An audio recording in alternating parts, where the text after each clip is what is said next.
Hello दोस्तों, स्वागत है आपका। दिवाली आने में अभी वक्त है, पर बॉम्ब फूटना बहुत पहले से शुरू हो चुका है। जी हाँ, मैं बात कर रहा हूँ पूरे साल के उस वक्त का जिसका हम इंडियंस को बेसब्री से इंतजार रहता है। ये है इंडिया की सबसे बड़ी ऑनलाइन सेल सीजन और सारे डील्स लगभग आउट हो चुके हैं। तो पता है क्या, जिनके सपने कोल्ड प्ले और दिलजीत के पूरे नहीं हुए, उनके सपने अब यहाँ पूरे होंगे। और इस सीजन में कंफ्यूजन तो होगा ही, और ऐसे में मैं आपकी मदद ना करूँ ये हो नहीं सकता, क्योंकि मेरा नाम है आदित्य, आप देख रहे हैं टेक्निकली फिट। तो काम शुरू करें। अब सारी दुनिया में चल कुछ भी रहा हो, पर इंडिया की ब्रेकिंग न्यूज़ तो ये है कि 27 तारीख से Amazon पे द ग्रेट इंडियन फेस्टिवल और फ्लिपकार्ट पे द बिग बिलियन डे शुरू होने वाले हैं। अब जैसे ऊपर वाले के दर्शन के लिए अगर आपके पास में VIP टिकट हो तो कैसे आपका दर्शन एक्सक्लूसिव होते हैं, वैसे ही अगर आपके पास यहाँ पर फ्लिपकार्ट की प्लस मेंबरशिप और Amazon की प्राइम मेंबरशिप है तो आपके लिए इस सेल का पर्दा एक दिन पहले उठ जाएगा, यानी कि 26 को। तो इस सेल में आपको किस बातों का ध्यान रखना है, चलिए बताता हूँ। सबसे पहली चीज, प्राइस ट्रैकर यूज कर लेना, ताकि आपको ये पता चल सके कि आपको जो डील मिल रही है वो एक्चुअली में एक लेजिट डील है भी या नहीं। अब मैंने अपने केस में बहुत ज्यादा एक चीज नोटिस करी है कि ऑनलाइन प्लेटफॉर्म जब भी कोई सेल आती है उसके 2 हफ्ते पहले तक कुछ प्रोडक्ट्स के दाम ना थोड़े से या तो लोअर रखते हैं या नॉर्मल रखते हैं, और जैसे ही सेल के आसपास का टाइम आने लगता है तो वो उन प्रोडक्ट्स के दाम को बढ़ा देते हैं, ताकि जब एक्चुअल सेल आए तो आपको लगे कि वो इन प्रोडक्ट्स पर तो डिस्काउंट मिल रहा है। तो इसीलिए प्राइस ट्रैकर की मदद से आपको ये पता चल जाएगा कि जिन प्रोडक्ट को आप खरीदने का सोच रहे हो उनका दाम एक्चुअली आपको अच्छे डिस्काउंट पे मिल रहा है या नहीं। अब लैपटॉप के लिए तो देयर आर एक्सटेंशंस, जिनका लिंक मैं आपको डिस्क्रिप्शन में दे दूंगा। Amazon के लिए मैं कीपा का यूज करता हूं और फ्लिपकार्ट के लिए मैं बाय हार्ट के एक्सटेंशन का यूज करता हूं। पर फोन्स के लिए भी एप्लीकेशन आते हैं, जैसे कि Amazon पे प्राइस ट्रैक करने के लिए अगेन फोन पे आपके लिए कीपा अवेलेबल है, पर फ्लिपकार्ट के लिए आपको एंड्रॉइड और iOS के लिए डिफरेंट एप्लीकेशंस का यूज करना होगा, जिनकी लिंक मैं डिस्क्रिप्शन में आपको दे दूंगा। अब मैं आपकी इतनी मदद कर रहा हूं तो थोड़ी मदद आप भी मेरी कर दो यार। प्लीज मेरे चैनल को सब्सक्राइब कर लो, ताकि मैं ऐसी इन्फॉर्मेशन आपके लिए आगे भी लाता रहूं। अब जो अगला स्टेप है वो सबसे ज्यादा इंपॉर्टेंट स्टेप है। यहाँ पर आपको 2 चीजें फिक्स करनी है। सबसे पहले कि आपको किस चीज की जरूरत है, और दूसरा उस जरूरत को पूरा करने के लिए आपका बजट क्या है। अब अगर आपकी जरूरत है और उसको आपको एक बजट के अंदर पूरा करना है, तभी ये सेल आपके लिए फायदेमंद है, वरना सस्ते में मिल रहा है तो उठा लेते हैं, इसमें तो सिर्फ नुकसान है। अब मान के चलो कि जब भी आप रोज सुबह अपना फोन अपने हाथ में लेते हो तो आपसे चिल्ला के कहता है कि मालिक बस अब बदल लो, ना ही तो प्रोसेसर में हिम्मत बची है और ना ही बैटरी में जान। उस केस में अगर आप इस सेल में एक नया फोन लेने की सोच रहे हो तो वो आपकी जरूरत है। पर अगर आप एक नया फोन सिर्फ इसीलिए लेना चाहते हो क्योंकि S23 अल्ट्रा 70,000 में मिल रहा है, तो फिर इसके लिए मैं क्या ही बोलूं। अब जरूरत आइडेंटिफाई हो गई तो बजट पे काम करना है। तो देखो, सबसे पहले बजट डिसाइड करना ना स्मार्टफोन वर्ल्ड में बहुत ज्यादा जरूरी है, क्योंकि स्मार्टफोन का कोई बजट नहीं होता और चाहत का कोई अंत नहीं होता। अब चाहो तो आप अपने बजट में भी पैसे बचा के एक नया फोन ले सकते हो, वरना किडनी बेचने वाला ट्रेंड तो चल ही रहा है। अब जाहिर सी बात है कि आपने एक बजट डिसाइड किया है और आपने एक फोन चुना है, हो सकता है कि वो फोन आपको बजट में नहीं मिले, तो उस केस में आपको अपना बजट कितना ज्यादा बढ़ाना चाहिए। तो मेरे हिसाब से आपको अपने बजट को 10% से ऊपर नीचे कर लेना चाहिए। एग्जाम्पल के तौर पे आपने अपने फोन का बजट डिसाइड किया 20,000, अब उसका 10% होता है 2,000, तो यानी कि आपका बजट कहीं 18,000 से 22,000 के बीच का होना चाहिए। अब अगर आपका फोन जो आपने चुना है वो आपको 20 की जगह 18,000 का मिल रहा है, तो चुपचाप उस फोन को 18,000 में खरीदो और वहां से निकल लो पैसे बचा करके। पर अगर आपका फोन आपको 20,000 में नहीं मिल रहा, उससे ज्यादा का मिल रहा है, तो ये मत करना कि मजबूरी में जाकर 24-25,000 दे आना। 22,000 पे स्टक रहना और 22,000 में मिलने वाले ऑल्टरनेटिव फोन के ऑप्शंस को देखना और उनमें से किसी को ले लेना, क्योंकि आप एनी बिच वे अपने बजट से ज्यादा ही पैसे भर रहे हो। अच्छा, इस बजट के धर्म संकट से बचने के लिए आपको एक बहुत तगड़ा उपाय बताता हूँ। अपने लिस्ट में कम से कम 2 से 3 फोन ऑप्शंस में रखना, ताकि अगर आपको पहला फोन आपके बजट में नहीं मिला तो दूसरा मिल जाएगा, और अगर दूसरा नहीं मिला तो तीसरा तो मिल ही जाएगा। अब अगली जरूरी चीज है कि आपके पास में उन बैंक्स के कार्ड होने चाहिए जिस बैंक पर ये प्लेटफॉर्म्स आपको ऑफर्स प्रोवाइड कर रहे हैं। इस केस में Amazon आपको SBI कार्ड पे डिस्काउंट दे रहा है और फ्लिपकार्ट आपको HDFC के कार्ड पे डिस्काउंट दे रहा है। अब जाहिर सी बात है इतनी जल्दी आपके पास कोई कार्ड नहीं आ पाएगा, या फिर हो सकता है आपको लॉन्ग टर्म के लिए इन कार्ड्स की जरूरत भी नहीं हो, सिर्फ इस डील के लिए एक नया कार्ड लेना। तो इस केस में आप क्या करोगे, ढूंढो भैया, रिश्तेदार, दोस्त, मोहल्ले वाले जो मिले उनको ढूंढो, घर पे बुलाओ, खाना खिलाओ, ईगो मसाज दो, जो भी करना है करो, बस काम बना लो। और हाँ, इसमें भी कम से कम 2 या 3 बैकअप रेडी रखना, ताकि अगर एंड मौके पर जा करके कोई बना कर गया तो दूसरा वाला काम आ जाए। और जब आखिरी में ज़रूरी चीज़ है वो ये है कि अपने कार्ड के डिटेल्स और अपने एड्रेस को अपने अकाउंट पे सेव कर लो, और जो प्रोडक्ट भी आप लेना चाहते हो उनको पहले से विश लिस्ट करके रख लो, ताकि मौके पे ढूंढने का झंझट नहीं हो। इस तरीके से आप अपना बहुत सारा टाइम बचा पाओगे जब सेल चल रही होगी, क्योंकि आपको पता है यार वेबसाइट्स क्रैश कर जाती हैं। अब फाइनली उस चीज़ की बात कर लेते हैं जिसके लिए आप ये वीडियो देख रहे हो, स्मार्टफोन डील्स के बारे में। देखो, सेल का सबसे बड़ा फंडा कंपनीज के लिए सिर्फ और सिर्फ एक है कि उनको अपना पुराना पड़ा स्टॉक क्लियर करना होता है। अब इसी सेल में आपको कुछ ऐसी डील्स मिलेंगी जिनसे आपको कोसों दूर रहना है, पर वहीं पे आपको कुछ ऐसी डील्स भी मिलेंगी जो आपको बिल्कुल भी इग्नोर नहीं करना चाहिए। अब मैंने आपके लिए यहाँ पर एक गूगल शीट बनाया है, जिस गूगल शीट में मैंने हर उस फोन को मेंशन किया है जो मेरे हिसाब से रिकमेंडेड है आपके लिए हर प्राइस रेंज में। उसी शीट में मैंने कुछ फोन्स को ग्रीन कलर से मार्क करा है, क्योंकि मेरे हिसाब से वो एब्सोल्यूट किलर डील्स हैं, और अगर वो फोन आपके बजट में आ रहा है तो आपको उस फोन को बिल्कुल भी इग्नोर नहीं करना चाहिए।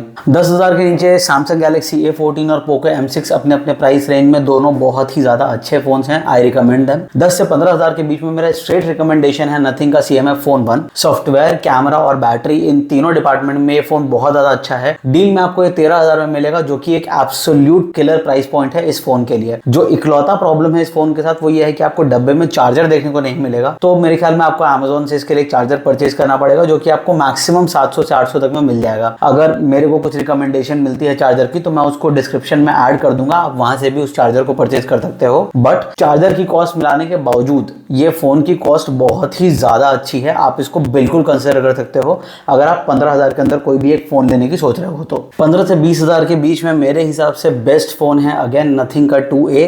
19,000 का फोन मिलेगा आपको, और यहाँ भी आपको डिस्प्ले, सॉफ्टवेयर, बैटरी सब कुछ बहुत ज्यादा बढ़िया मिलने वाली है। पर अगेन चार्जर का इशू इसमें भी रहेगा, तो आप डिस्क्रिप्शन में वो सेम चार्जर देख सकते हो जो मैं CMF फोन के लिए रिकमेंड करूंगा। दूसरा फोन जो मैं आपको 15 से 20,000 के बीच में रिकमेंड करूंगा वो है Moto H50 Fusion। Again very good display, good battery, charger भी मिल जाएगा इसके बॉक्स में, सब कुछ बहुत बढ़िया है। बस मोटोरोला अपडेट्स के मामले में थोड़ा सा कच्चा है, पर डील में आपको ये 20,000 का मिलेगा, तो ये फोन अपनी प्राइस पॉइंट पे बहुत अच्छा है, आप इसको भी कंसिडर कर सकते हो। 20 से 25,000 के बीच में पोको F6 को बिल्कुल भी इग्नोर मत करना, डील में आपको ये 22,000 का मिलने वाला है। बहुत ही ज्यादा पावरफुल फोन है ये, बहुत ही ज्यादा अमेजिंग फोन है। पोको ने अपनी इमेज बहुत ज्यादा सुधार ली है, काफी ज्यादा अच्छा करा है उन्होंने, मतलब एक्सटेंडेड वारंटी भी दे दिया उन्होंने अपने फोन्स में। उसके बाद मदरबोर्ड के इश्यूज भी अब उसमें नहीं देखने को मिलते हैं, और यार मदरबोर्ड के इशू तो OnePlus में भी देखने को मिल रहा है, फिर भी लोग ले ही रहे हैं। 25 से 30,000 में आप Samsung S23 FE देख सकते हो, डील में आपको 28,000 का मिलने वाला है, जो कि एक एब्सोल्यूट किलर प्राइस पॉइंट है इस फोन के लिए। सारे फ्लैगशिप फीचर जैसे कि वायरलेस चार्जिंग वगैरह आपको देखने को मिल जाते हैं इस फोन में।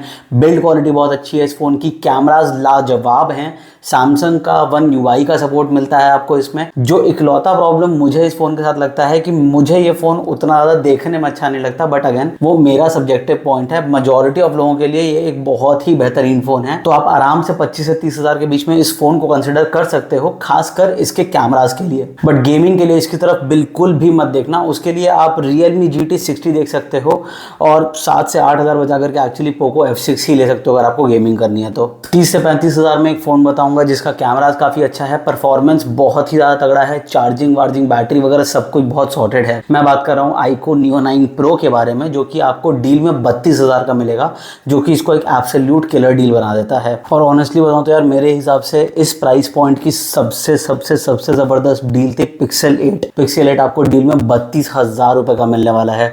मतलब इमेजिन करो 30 से 35,000 के बीच में आपको पिक्सल का फ्लैगशिप कैमरा देखने को मिलता, प्लस पिक्सल के गॉड लेवल हैप्टिक्स, और साथ ही साथ पिक्सल का क्लीन UI। मतलब इससे बढ़िया डील नहीं हो सकती थी, बट इकलौते एक कैच की वजह से मैं ये डील आपको रिकमेंड नहीं कर पा रहा हूँ, और वो ये है कि Pixel 8 इंडिया में जियो के नेटवर्क के साथ ना थोड़ा तमाशा कर रहा है, और सिर्फ इसीलिए मैं आपको ये फोन रिकमेंड नहीं कर पा रहा, वरना Pixel 8 32,000 में। और अब जो 35 से 40,000 के बीच में आपको डील बताने वाला हूँ ना, इस डील के चर्चे हर जगह हैं। ये ना डील ऑफ द ईयर है इस बार की, क्योंकि इस बार आपको S23 मिल रहा है सिर्फ और सिर्फ 38,000 रुपीज में। मतलब अगर आपका बजट 35 से 40,000 के बीच का है, मतलब 40 छोड़ो यार, अगर आपका बजट 45,000 तक का भी है ना, तो भी मैं बोलूँगा कि S23 को ग्रैब कर लो, क्योंकि इससे बढ़िया डील बिल्कुल भी अवेलेबल नहीं है इस पूरे सीजन में। बहुत ही ज़्यादा बेहतरीन फ़ोन है। इस फ़ोन का जो यूजेज एक्सपीरियंस है ना, नेक्स्ट लेवल है। और आपको इसी बजट में एक आईफोन भी देखने को मिल जाएगा, क्योंकि आईफोन 13 38,000 का मिलने वाला है इस बार। बट मैं आपको ये रिकमेंड करूँगा कि अगर आपको आईफोन लेना है पुराना वाला, तो आप इनफैक्ट आईफोन 14 भी मत लेना, पैसे बचा करके आईफोन 13 ही लेना इस प्राइस पॉइंट पे। बट अगर आप कंफ्यूज हो कि आपको S23 और आईफोन के बीच में से कौन सा लेना चाहिए, तो मेरा स्ट्रेट रिकमेंडेशन है S23 ही लेना, आईफोन 13 बिल्कुल मत लेना। 45 से 50,000 की रेंज में आईफोन 14 एक पॉपुलर पिक रहने वाला है, पर जैसा कि मैंने आपको पहले बोला कि आप आईफोन 13 ले लेना, आईफोन 14 बिल्कुल मत लेना। मतलब इनफैक्ट आप या तो आईफोन 15 लेना या आईफोन 13 लेना, आईफोन 14 बिल्कुल मत लेना, क्योंकि अगर आप आईफोन 14 के एक्स्ट्रा पैसे दे रहे हो 13 के ऊपर, तो आपको उसका कोई फायदा नहीं मिलने वाला है। एंड्रॉइड में 45 से 50 के बीच में आपको Xiaomi 14 देखने को मिल जाएगा, 46,000 रुपीज में मिलने वाला है डील के अंदर। और वैसे यार ना, काफी ज्यादा अच्छा फोन है, मतलब इसका साइज, इसका सॉफ्टवेयर, सब कुछ काफी ज्यादा बढ़िया है। जो इकलौता प्रॉब्लम इस फोन के साथ आ रहा है वो ये है कि जब यहाँ पर लोग वीडियो रिकॉर्डिंग कर रहे हैं थोड़ा लॉन्गर ड्यूरेशन के लिए, 1-1.5 मिनट से ज्यादा, तो उनके कैमरा लेंस पे ना फॉग जम जा रही है। और किसी किसी के केस में तो ये फॉग चली जा रही है, पर किसी किसी के केस में ये फॉग कैमरा लेंस पे रह जा रही है। तो ये एक बहुत बड़ा रिस्क रहने वाला है इस फोन के साथ में। बट अदरवाइज ये फोन वाकई में काफी ज्यादा अच्छा है। फाइनली 50,000 के ऊपर सबसे पॉपुलर डील रहने वाली है S23 अल्ट्रा की, क्योंकि आपको S23 अल्ट्रा इस सेल में 70,000 रुपए के अंदर मिलने वाला है। और आप इस डील को आंख बंद करके ग्रैब कर लो, क्योंकि अगर आपका बजट उतना है तो let me tell you, this is the phone with absolutely no complaints. मैं खुद इस फोन को पिछले 1.5 साल से ऊपर से यूज कर रहा हूँ as my primary phone,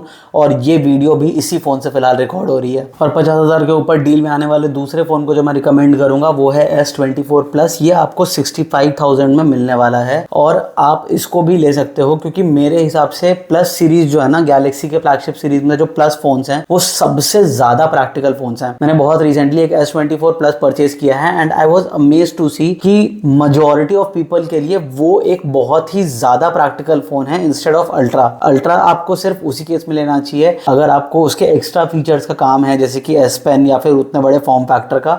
otherwise जो प्लस सीरीज के फोन है वो सबसे ज्यादा सेंस बनाते हैं। आपको ये फोन सिर्फ और सिर्फ तभी लेना चाहिए जब आप एक फ्लैगशिप फोन लेना चाहते हो और आपको लॉन्गर अपडेट्स चाहिए। अगर आप कम अपडेट्स के साथ कॉम्प्रोमाइज कर सकते हो और ज्यादा हैवी यूजर हो तो I would recommend you to go for S23 ultra. बाकी अगर उससे ऊपर की बात कर लें तो फिर आपको आईफोन 15 प्रो पे डील मिलने वाली है, वो आपको कुछ 90,000 के आसपास से मिलना शुरू हो जाएगा। और आपको S24 अल्ट्रा भी होपफुली 1 लाख से नीचे का देखने को मिल जाएगा इस डील सीजन में। अब कुछ फोन्स के लिए मैं आपको यहाँ पे स्ट्रिक्टली मना करूंगा, क्योंकि या तो वो फोन पे डील्स बहुत ज्यादा बेकार हैं या फिर 2024 के हिसाब से वो फोन्स बिल्कुल इररिलेवेंट हैं। कंपनीज बस अपना स्टॉक क्लियर करने में लगी हुई है। और इनमें से जो फोन शुरू होता है बजट से शुरू करते हैं। बजट में रियलमी या फिर पोको का C सीरीज का जो भी फोन है जो यूनिसॉक प्रोसेसर के साथ आता है, उसको आंख बंद करके इग्नोर कर देना, बिल्कुल भी मत देखना उसकी तरफ। दूसरा, आपको आईफोन 12 से इस बार बहुत ज्यादा दूर रहना है, क्योंकि आईफोन 12 बहुत बहुत बहुत ज्यादा इररिलेवेंट फोन है। एंड देन जो तीसरा फोन आपको इग्नोर करना है वो है नथिंग फोन 2A प्लस। बिल्कुल भी मत देखना उसकी तरफ, बल्कि नथिंग फोन 2A एक बहुत ही ज्यादा अच्छी डील है। नथिंग फोन 2A प्लस बहुत ही बकवास डील रहने वाली है। अगला फोन जो मैं आपको और रिकमेंड नहीं करूंगा, दूर रहने के लिए बोलूंगा, वो है Nord CE4 Lite। बिल्कुल भी इग्नोर करना है इसको। अब अगर आप यहाँ पे मेरी लिस्ट को बहुत गौर से देखोगे तो आप नोटिस करोगे कि मैंने कहीं भी OnePlus के फोन को बहुत ज्यादा स्ट्रांगली रिकमेंड नहीं किया है, और इसका 3 बहुत बड़ा कारण है। सबसे पहला, जो पीछे में OnePlus के लाइन में इश्यूज आए थे, स्क्रीन में लाइन्स आने लग गई थी। दूसरा कि OnePlus के मदरबोर्ड डेड हो रही थी। और तीसरा कि जब OnePlus ने Nord 4 के साथ अपना सॉफ्टवेयर जो दिया था वो क्लीन नहीं था, उसमें भर भर के ब्लोटवेयर था। और इस 3 रीजन की वजह से मेरा अब OnePlus को उतना स्ट्रांगली रिकमेंड कर पाना पॉसिबल नहीं हो पा रहा है। और मदरबोर्ड डेड का इशू था OnePlus के फ्लैगशिप फोन्स में हुआ था। तो मतलब आई रियली डोंट अंडरस्टैंड कि OnePlus इस वक्त कहाँ जा रहा है। बट अभी फिलहाल अगर आप OnePlus का फोन लेने की सोच भी रहे हो तो यार लेने के बाद ना उसका सॉफ्टवेयर अपडेट बिल्कुल मत करना, और उसके पार्ट्स की प्रॉब्लम चल रहा है। तो इसीलिए मैं OnePlus के फोन्स को उतना स्ट्रांगली रिकमेंड नहीं कर रहा हूँ। दूसरा, आपने शायद ये नोटिस किया होगा कि मैंने आपको एक भी फोल्डेबल फोन रिकमेंड नहीं किया है, और उसका कारण ये है कि फोल्डेबल फोन्स ना उतने ज्यादा प्रैक्टिकल नहीं है डेली यूसेज में, खासकर तब जब आप सेल के हिसाब से कोई एक फोन लेना चाह रहे हो, बिकॉज फोल्डेबल फोन ना मतलब मेरे ख्याल में एंथुजियास्ट लोग बिना सेल के भी ले लेते हैं। और अगर आपके पास में या तो बजट की कोई कमी नहीं है या फिर आपके पास ऑलरेडी एक बहुत ही अच्छा डेली यूज का प्राइमरी फोन है, तभी आप एक दूसरा फोल्डेबल फोन देखना, क्योंकि फोल्डेबल फोन के टेक को अभी भी बहुत ज्यादा इंप्रूव होने की जरूरत है। OnePlus Open पे एक बहुत अच्छी डील आ रही है, जो कि एक्चुअली OnePlus Open शायद 1 लाख के नीचे का मिल जाएगा, बट अगेन फोल्डेबल फोन्स को मैं उतना ज्यादा रिकमेंड नहीं कर रहा। अगर आपको ये वीडियो पसंद आई हो तो इस वीडियो को लाइक करें और मेरे चैनल को सब्सक्राइब करें, और इस वीडियो को अपने कॉन्टैक्ट के हर इंसान के साथ शेयर कर दें, क्योंकि डील का टाइम है तो सबको हेल्प मिलेगी इस वीडियो से। और मैं इस गूगल शीट का लिंक आपके साथ डिस्क्रिप्शन में शेयर कर दूंगा, ताकि आप वहां जाकर के मेरी लिस्ट को देख करके डिसाइड कर पाओ कि आपके बजट के हिसाब से आप कौन सा फोन ले सकते हो। आखिर में मैं इस लिस्ट को टाइम टू टाइम अपडेट करता रहूंगा, तो इसीलिए इस लिस्ट को अपने साथ रखना, और आपके जो भी सवाल हो, आपको जो भी लगे कि हाँ मतलब मुझे कुछ क्वेश्चन है, कोई डाउट है, तो आप मुझसे वो कमेंट्स में पूछ सकते हो। मैं कोशिश करूंगा कि आपसे कम से कम टाइम में उसका आंसर कर सकूं, क्योंकि मुझे पता है कि डील का सीजन चल रहा है और एक एक मिनट इंपॉर्टेंट है। मैं मिलता हूं आपसे अगली वीडियो में, तब तक के लिए फिट रहिए, मस्त रहिए और देखते रहिए टेक्निकली फिट।